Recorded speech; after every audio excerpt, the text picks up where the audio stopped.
रायगड सम्राट अल्पावधीत लोकप्रिय ठरलेले रायगड सम्राट रयतेच्या सेवेसाठी सदैव पुढे. रायगड सम्राट राजकीय, सामाजिक, शैक्षणिक, शेतीविषयक अचूक बातम्यांसाठी रायगड सम्राट न्यूजला सबस्क्राईब करा. Hindustan home builders and developers proprietor Vijay Gupta यांच्यावर दिनांक 1 मे रोजी 19 ग्राहकांनी 1.5 कोटी रुपयाची फसवणूक केल्याच्या आरोपाला फेटाळून आपण त्यांना घर रजिस्ट्रेशन करून दिले असल्याचे सांगत आपली भूमिका मांडली. त्याचबरोबर त्यांच्या अन्य ग्राहकांनी सुद्धा प्रतिक्रिया दिल्या. नमस्कार, मी विजय गुप्ता, हिंदुस्थान होम्स प्रोपायटर. हे 2 दिवसापूर्वी सकाळी 8 वाजताच्या सुमारास मला माझ्याच व्हॉट्सअपवरती एक क्लिक आला. जो क्लिक असा होता की त्यांची, माझे जे ग्राहक आहेत वीगरच्या, ते वीगरची ग्राहकांची फसवणूक मी केल्या म्हणून असा क्लिप आला. ते क्लिप बघून मी धक्कादायक झाला मला विषय. कारण हे जे माझे क्लायंट आहेत गेल्या 2012 पासून गिरायक आहेत आणि 2012 पासून असताना माझे पेमेंट ह्यांच्याकडे बाकी आहे. बाकी असताना ह्यांना वारंवार मी पैशांची मागणी करतोय, बोलतोय की तुम्ही या, पोझिशन घ्या आणि हे करून टाका. इव्हन ह्याच्यामध्ये जो मूळ सूत्रधार आहे रमेश पारकर, हा सर्व जो बोलतो की मी 19 जणांची वतीने बोलतोय, तर त्याच्यामध्ये हा मूळ सूत्रधार. ह्याचं कारण त्याचा, ही जी फसवणूक बोलतोय, तर मला असं विचारायचं की फसवणूकची परिभाषा काय. गेल्या 2012 पासून ह्याच्यामध्ये मी सफर करतोय. 2018ला ही जमीन ऑप्शन झालेली. ऑप्शन होत असताना त्या जमिनीला आम्ही लढा दिला, विषय केला. आमच्या गिरायकांचं म्हणणं होतं की आम्हाला घरं पाहिजे. माझं असं म्हणणं होतं की मला त्यांना घर द्यायचं आहे. दोघांचं कोर्टने ऐकलं आणि जे 15 लोक मूळ कंप्लेनर पहिले होते, जे त्यांना व्याजावर पैसे पाहिजे होतं 18%, जो काही लोक आता ह्याच्यामधनं पण बोलतात आम्हाला व्याज पाहिजे, तर व्याजाचा धंदा मी सुरू केलेलं नाही आहे. तर ह्याच्यामधून जे आमचे गिरायक होते मूळ इंटरव्ह्युनर, इव्हन रमेश पारकर पण, तर त्यावेळेला 30 ऑगस्ट 2019ला ऑर्डर झाली. आपल्याला स्टे लावला गेला आणि ती ऑर्डर कॉपी आपल्यासमोर मी देखून दाखवतो. ही ऑर्डर आहे कोर्टाची आणि ही ऑर्डर प्रक्रिया होत असताना त्याच्यानंतर हे असं मला म्हणलं गेलं तर तुम्ही किती महिन्यात रेडी करून देणार. मी 7 ते 7 महिन्यात मला कोर्टाने आदेश दिलं. मी माननीय कोर्टाच्या न्यायाला मी मान्य केलं आणि ते 7 ते 8 महिन्यात रेडी केलं. त्या रेडी केल्यानंतर 2020मध्ये अजून एक ऑर्डर झाली. त्या ऑर्डर अशी होती की जे गिरायक, मूळ गिरायक आहेत, जे तक्रार कोर्टात आलेले, ते इव्हन जे येणारे आहेत ते पण, त्यांना ते पैसे द्यायचे. जर बिल्डरवर विश्वास नसेल तर तुम्ही कोर्टात देखील इव्हन जमा करू शकता. असा हा 2020चा ऑर्डर आहे. मी माझ्याकडनं बोलत नाही आहे, ही ऑर्डर आहे. तरी हे मार्केटमध्ये घोंगट घालत फिरत आहेत की मी फसवणूक केली. आज गेल्या 8.5 वर्षापासून ह्या प्रोजेक्टमध्ये मी फसून आहे. जवळजवळ 3 ते 3.25 करोड रुपये खर्च करून ह्या गोष्टी मी रिटर्न मिळवलेले आहे. पहिली गोष्ट, आपल्या सातबारावर बोजा चढलं होतं, ते बोजा उतरलं गेलं. ही सगळी प्रक्रिया क्लिअर झाली. आपल्या प्रोजेक्टवरती आता फायनान्शियल लोन देत आहेत. सगळी गोष्टी क्लिअर झाली.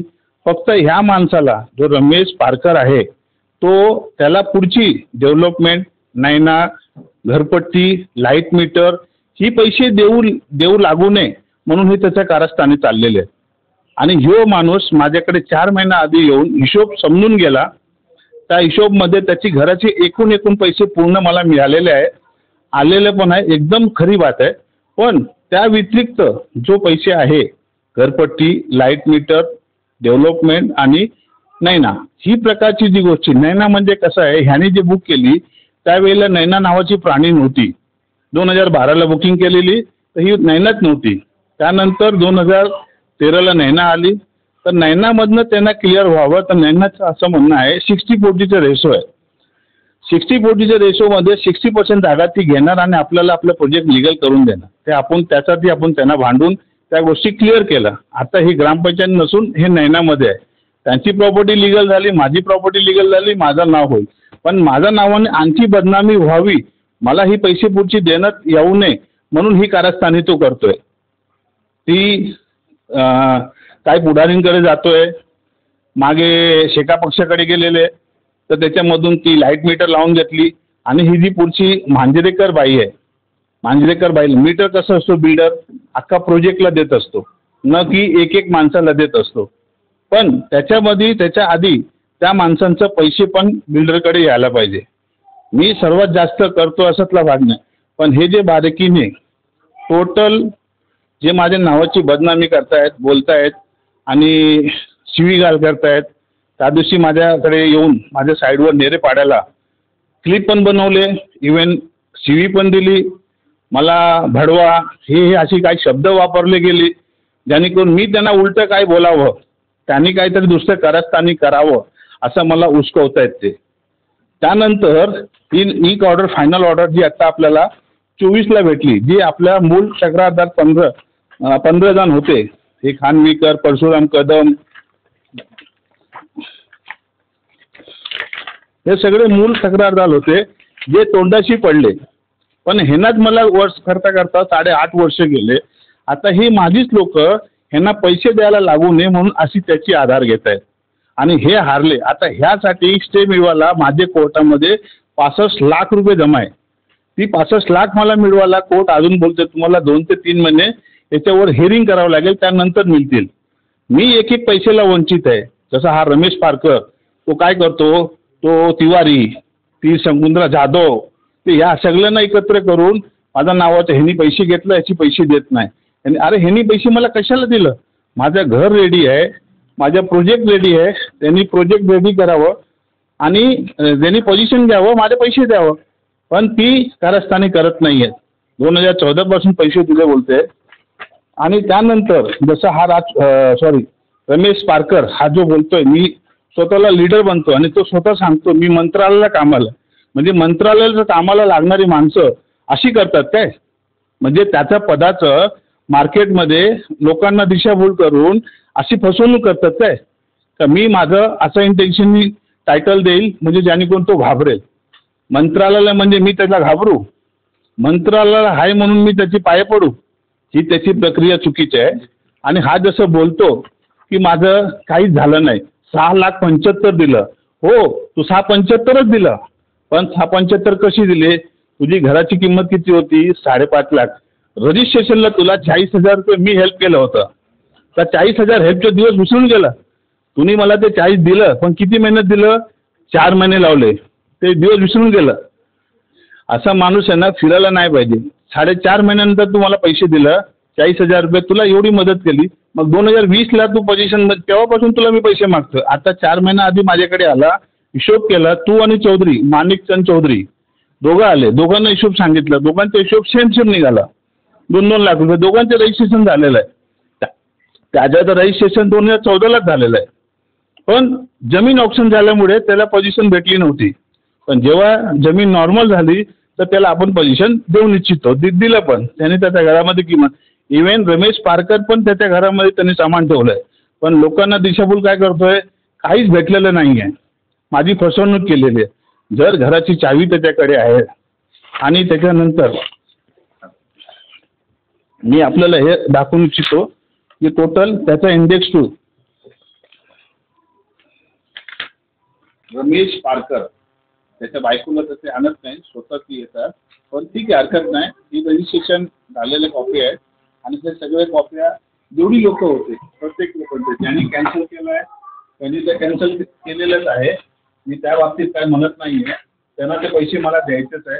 पण मी पैसे त्यांना कारण ह्यासाठी देऊ शकत नाही आहे कारण ह्यांच्याकडनं प्रलंबित पैसे येणं बरंच काही बाकी आहेत. जवळजवळ पैसे जर मी जोडलं तर 55 ते 60 लाख रुपये होतील माझा असा अंदाज आहे. पण पुरा हिशोब जेव्हा दिले होते त्यावेळेला 1,27,00,000 दिले होता. ह्याच्यामध्ये हे फक्त 1 RK वाल्यांचं सांगतोय, 1 BHK वाल्यांचा पण बॅलन्स पैसे बाकी आहेत.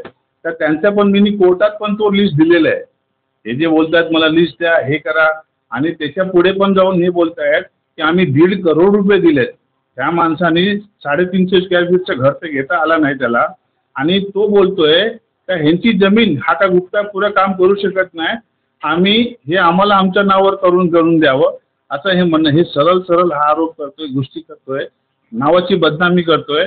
तर मी हे जे सर्व गोंधळ केलेली आहे हे सरासर त्याचं खोटं असं बोलतो आणि हे बदनामी करू नये. यांचे माझे जे बॅलन्स पैसे आहे त्यांनी रीतसर आपल्याकडे आणून द्यावं हेच मला म्हणण्याचं आहे. आणि ही जी क्लिप पाठवलं त्यांनी, हा क्लिप त्यांनी लोकांना नेगेटिव्ह पसरवू नये असंच त्याला रिक्वेस्ट विनंती करतो. धन्यवाद. जाता जाता मी आपल्याला एवढं सांगू इच्छितो की हे जे मी प्रोजेक्ट केलं आहे, आज जवळजवळ ह्या पनवेल परिसरामध्ये माझे 4 प्रोजेक्ट आहे. मी नेरेपाडा शिव हिंदुस्थान तिथे एकूण 90 फ्लॅट लोकांना डिलिव्हर केलेलं आहे. पोझिशन दिलेलं लोक राहत आहेत. तसंच विगरगाव तिथे शॉप सकट दुकानासकट 110 घरं आहेत.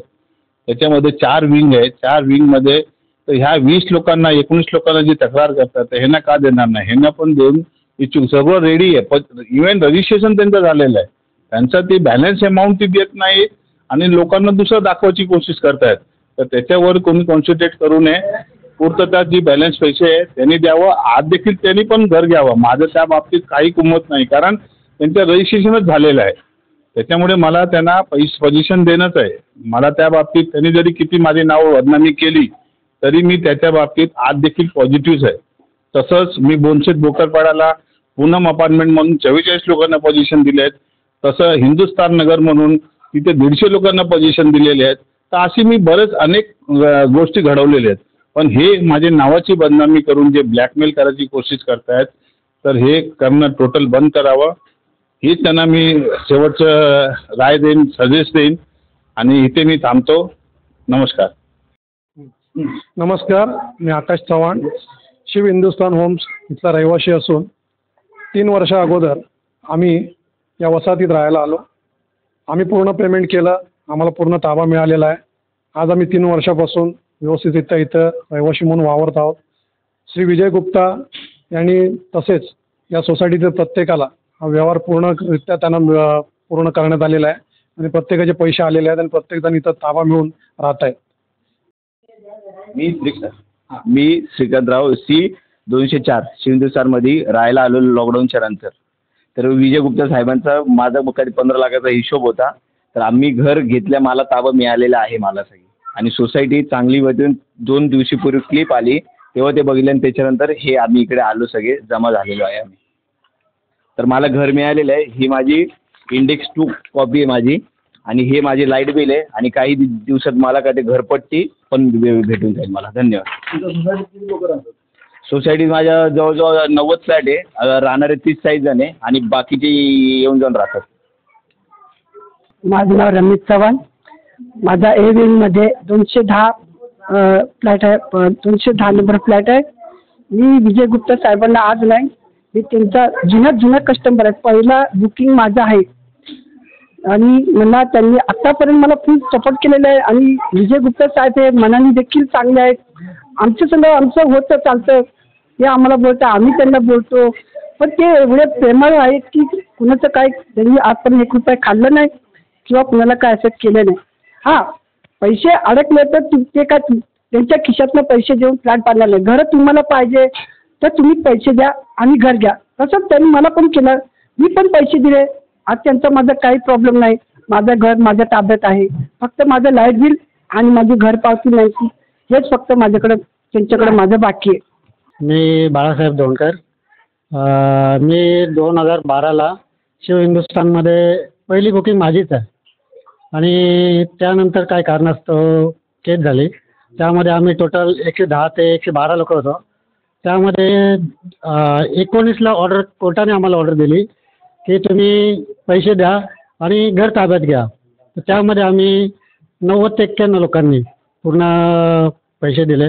मी 19 तारखेला काहीतरी ऑर्डर झाली मला वाटतं आणि 20 तारखेला साहेबांना लगेच पैसे आणून दिले आणि मी 22 तारखेला स्वतः राहायला आलो इथे. बोले ताबा घे राहायला. मी एकटाच होतो. 1-1.5 वर्ष मी एकटाच राहिलो इथे. त्याच्यानंतर बाकीचे सर्व भरले. तर जेव्हा मी राहायला आलो तेव्हा बाथरूम नव्हता, तरी साहेबांनी आहे ना स्वतः उभं राहून रात्री 2 वाजता उभं राहून स्वतः बाथरूमचं काम करून दिलं. त्यामुळं हे लोक जे बोलतात आहे की फसवलं वगैरे असं काही नाही आहे. तर थोडं काहीतरी पैसे या लोकांनी पैसे नाही दिले म्हणून त्यांना रूम नाही भेटली. आम्ही पैसे दिले म्हणून आम्हाला रूम भेटलेले आहेत.